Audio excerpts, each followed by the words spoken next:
ായിട്ട് നിങ്ങളൊന്ന് തലച്ചോറ് കൊണ്ടൊന്ന് ചിന്തിക്കണം കേട്ടോ. തലച്ചോറ് പണയപ്പെടുത്തിയിരിക്കുന്നത് കൊണ്ടാണ് നിങ്ങൾക്ക് ഇങ്ങനൊക്കെ സംഭവിക്കുന്നത് തന്നെ സത്യത്തിൽ. അതുകൊണ്ട് ഇടയ്ക്കെങ്കിലും ആ തലച്ചോറിനെ ഒന്ന് ഉപയോഗപ്പെടുത്താൻ ശ്രമിക്കുന്നത് നല്ലതാണെന്ന് പറയാം. ഹൃദയം കൊണ്ട് ചിന്തിച്ചതുകൊണ്ടാണ് നിങ്ങൾക്ക് ഇത്രയും കാലവും ഇതെന്തോ മഹത്തായ പുസ്തകമാണ് എന്ന് വിശ്വസിക്കാൻ കഴിഞ്ഞത്. നമ്മൾ അന്നു മുതൽ ഇന്ന് വരെ തലച്ചോറ് കൊണ്ട് ചിന്തിച്ചത് കൊണ്ടാണ് ഇന്നിവിടെ ഇരിക്കുന്നത്. മുസ്ലിങ്ങൾ, ഇസ്ലാം മതം ലോക മുഴുവനും വ്യാപിക്കുമെന്നും ഇസ്ലാമിന് മാത്രമായിട്ട് അധികാരം കിട്ടുമെന്നും വിശ്വസിക്കുന്നു. അങ്ങനെ മുസ്ലിങ്ങളെ മാത്രമാക്കി കൊടുക്കാൻ രണ്ട് വഴികളുണ്ട്. ഒന്ന്, പെറ്റുപെരുക്കുക, അത് നമ്മൾ ചെയ്യുന്നുണ്ടല്ലോ. രണ്ട്, അമുസ്ലിങ്ങളെ ഉന്മൂലനം ചെയ്യുക, അതും നമ്മൾ ചെയ്യുന്നുണ്ടല്ലോ. ഈ രണ്ട് വഴികളിലൂടെ ഇസ്ലാം ഭൂരിപക്ഷമാക്കി കൊടുത്തു കഴിഞ്ഞാൽ പിന്നെ ആരാ നമ്മുടെ ലോകം ഭരിക്കുന്നത്? ഇസ്മായിൽ ഹനിയ ഇല്ലല്ലോ, ചത്തുപോയി. ഒസാമ ബിൻ ലാദൻ അവനും ചത്തു. പിന്നെ ആരുണ്ടാകും? യഹിയ സിൻവർ അവനും ചത്തു. കൊമേനി അവൻ ചത്തു പടമായി എന്ന് കേൾക്കുന്നു. പിന്നെ ആരാ? എർദോഗാൻ ഉണ്ട് കേട്ടോ. അങ്ങനെയുള്ള ആളുകളാണെങ്കിലും മതിയല്ലേ. ഇവന്റെയൊക്കെ കൈകളിൽ ഈ രാജ്യം ഭദ്രമായിരിക്കും. ഇവന്റെയൊക്കെ കൈകളിലേക്ക് ഈ രാജ്യം ഭൂരിപക്ഷമാക്കി ഇവരുടെ കൈവെള്ളയിൽ എത്തിച്ചു കൊടുക്കുക എന്ന ധർമ്മമാണ് തീവ്രവാദികൾ ഏറ്റെടുത്തിരിക്കുന്നത്. പോലീസും പട്ടാളവും എല്ലാം മതപുരോഹിതരുടെ നിയന്ത്രണത്തിലാകുന്ന ഒരു ദിവസത്തെ കുറിച്ച് ചിന്തിച്ചു നോക്കിക്കേ. അന്ന് ലോകവ്യാപകമായി ഞമ്മന്റെ ശരീഅത്ത് നിയമം പ്രാബല്യത്തിൽ വരും. ഹുസൈൻ ഒരു ബ്രാ കൊടുക്കറേനി ഭാര്യയ്ക്ക് കൊടുക്കാനായിരിക്കും. കണ്ടോ? സ്കൂളിൽ പോയി സംസ്കാരം പഠിച്ചിട്ടില്ലാത്ത, മദ്രസയിൽ മാത്രം പോയി ഉസ്താദുമാരുടെ കൂടെ കിടന്നിട്ടുള്ള ഇവന്മാർക്ക് ഇത്തരം രീതികളിലല്ലാതെ പ്രതികരിക്കാൻ അറിയില്ല. അതുകൊണ്ടാണ് കേട്ടോ പലപ്പോഴും ഇവരെയൊക്കെ ഇങ്ങനെ പറയേണ്ടി വരുന്നത്. അതുകൊണ്ടാണ്. അപ്പോ നമുക്കറിയാം അഫ്ഗാനിസ്ഥാന്റെ ഇന്നത്തെ അവസ്ഥ എന്താണ് എന്നൊന്ന് ചിന്തിച്ചാൽ മതി. അവിടെ ജനങ്ങൾ ശ്വാസം മുട്ടുവാണ്. സ്ത്രീകൾ മാത്രമല്ല, മനുഷ്യര് മുഴുവനും. ആ രാജ്യത്തും മനുഷ്യരെ പോലെയാണോ അവര് ജീവിക്കുന്നത്? ഒരു ഇസ്ലാമിക രാജ്യത്തും മുസ്ലിങ്ങൾക്ക് സ്വതന്ത്രരായിട്ട് അഭിപ്രായം പറഞ്ഞു പോയാൽ അവരുടെ തല പോകും. ഏതെങ്കിലും ഇസ്ലാമിക രാജ്യത്ത് പറ്റുമോ മുസ്ലിങ്ങൾക്ക് അവരുടെ സ്വതന്ത്ര അഭിപ്രായം പറയാൻ? തല പോകും. അതുകൊണ്ടാണ് ഏതോ ബുദ്ധിയുള്ളവൻ ഈ ഖുർആനുകൾ വാരി ഓടയിലെറിയുന്നു. ചോദിക്കട്ടെ, വർഷങ്ങളായി ഖുർആൻ ഓടകളിൽ പ്രത്യക്ഷപ്പെടുന്നു, സൗദിയുടെ തെരുവോരങ്ങളിൽ. എപ്പോഴെങ്കിലും ഇതിന്റെ ബേസ് അന്വേഷിച്ച് ചെന്ന് അവരെ സൗദി ശിക്ഷിച്ച വാർത്തകൾ നിങ്ങൾ കേട്ടിട്ടുണ്ടോ? എല്ലായിടത്തും ക്യാമറകളുണ്ടല്ലോ. സൗദി പുരോഗമിച്ച ഒരു രാജ്യമാണെന്നല്ലേ തള്ളിമറിക്കാറുള്ളത്. അങ്ങനെയാണെങ്കിൽ ഈ ഖുർആൻ അതോ ഒരു ഇസ്ലാമിക രാജ്യത്ത് അവർ പവിത്രമായി കരുതുന്ന ഈ വിശുദ്ധ പുസ്തകം കൊണ്ടുവന്ന് ഓടയിൽ തള്ളിയിടുമ്പോൾ അതാരാണ് വലിച്ചെറിയുന്നത് എന്ന് മനസ്സിലാക്കി കയ്യോ തലയോ എന്തെങ്കിലും ഒക്കെ വെട്ടുന്ന ഒരു നിയമം ഉണ്ടാകണ്ടേ? ഇല്ല. MBS വിചാരിക്കുന്നത് അങ്ങനെയെങ്കിലും കുറച്ചങ്ങ് പോയി കിട്ടട്ടെ എന്നാണ്. അതെ, ഒരു ദിവസം 300 ഖുർആനാണ് മദീനയിലെ ഒരു ഓടയിൽ നിന്ന് കണ്ടെത്തിയതെങ്കിൽ അടുത്ത ദിവസം അത് 3000 മാറി. ഈ ഖുർആനാണ് ലോകത്തിന്റെ സകലമാന കൊള്ളയ്ക്കും കൊലയ്ക്കും കെടുതികൾക്കും വിപ്ലവങ്ങൾക്കും വർഗീയതകൾക്കും യുദ്ധങ്ങൾക്കും കാരണം എന്ന് ജനങ്ങൾ കണ്ടെത്തിയിരിക്കുന്നു. 300 ഖുർആൻ പെർ ഡേ എന്ന നിലയിൽ സൗദിയിലെ ഓടകളിൽ പ്രത്യക്ഷപ്പെടുന്നു. അവർക്ക് മനസ്സിലായി ഇത് വീട്ടിൽ വെക്കാൻ കൊള്ളത്തില്ല എന്ന്. കേരളത്തിലോ ആക്രിക്കടകളിൽ ഇരുന്ന് വിശ്രമിക്കുന്നു. മാനവരാശിക്ക് അപകടമാണ് ഈ പുസ്തകം എന്നു മനസ്സിലാക്കി കേരളത്തിലെ കുറച്ചാളുകൾക്ക്, കുറച്ച് മുസ്ലിങ്ങൾക്ക് തലയിൽ വെളിച്ചം വന്നതുകൊണ്ടാണ് ആക്രിക്കടയിൽ. എന്നിട്ട് അവരെ വളരെ വിഷമത്തോടെ പറയുവാണ്, ഞങ്ങൾ കഴിച്ചപ്പോൾ 8 കണക്കിന് ഖുർആനുകൾ, 1000കണക്കിന് ഖുർആനിന്റെ കോപ്പികളാണ് ആക്രിക്കടകളിൽ നിന്നും ലഭിച്ചത്. എങ്ങനെയുണ്ട് ഇത്? പൊടി തട്ടാതെ, ചെളിയടിക്കാതെ, ആരാലും ഒരു രൂപത്തിലും പൊടി തട്ടാതെ, അത് പവിത്രമായി കാഫിറുകൾ തൊടാതെ ചില്ലിട്ട കൂട്ടിനകത്ത് സൂക്ഷിക്കേണ്ടതാണ് എന്നാണ് ഇതുവരെ അവർ വിചാരിച്ചിരുന്നത്. ഇപ്പൊ അവർക്ക് മനസ്സിലായി, ഇവിടെ ഒന്നും ഇരിക്കേണ്ട പുസ്തകമല്ലത്.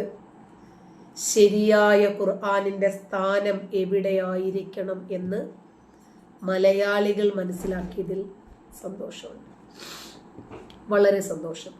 കാരണം കേരളത്തിന്റെ ആക്രിക്കടകളിലും സൗദിയുടെ തെരുവോരങ്ങളിൽ ഓടകളിലും ഒഴുകിക്കളിക്കുന്ന ഖുർആൻ ഇറാനിൽ നിന്ന് കത്തുന്നു.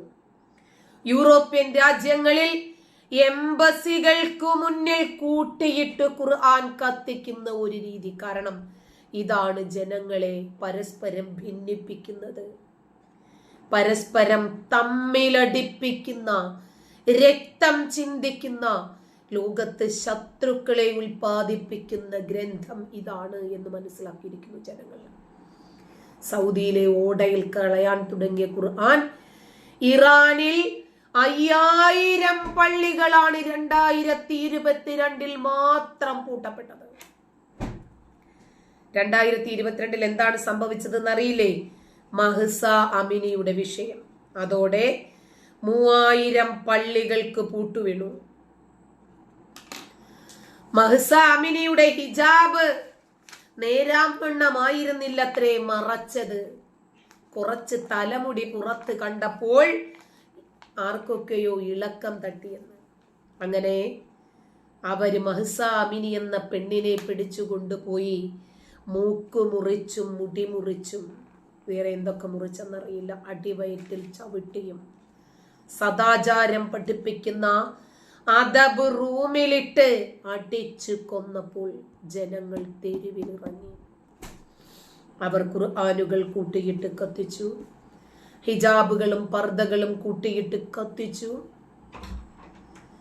അവരുടെ വീടുകളിൽ ഉണ്ടായിരുന്ന സകലമാന ഇസ്ലാമിക ഗ്രന്ഥങ്ങളും ഒരേ സ്ഥലം തിരഞ്ഞെടുത്ത് ഇറാന്റെ ഓരോ തെരുവോരങ്ങളിലും സ്ത്രീകളും പെൺകുട്ടികളും തന്നെ ആ കത്തിക്കൽ ക്യാമ്പയിന് നേതൃത്വം നൽകി. പള്ളികളിലും ഇവിടെ വേണ്ട അവര് തീരുമാനിച്ചു. പുരുഷന്മാർ പിന്നിൽ നിന്ന് സ്ത്രീകളെ നയിച്ചു. നമുക്കൊരിക്കലും ഇവരെ നന്മയല്ല പ്രദാനം ചെയ്യുന്നത് എന്നവർ മനസ്സിലാക്കി.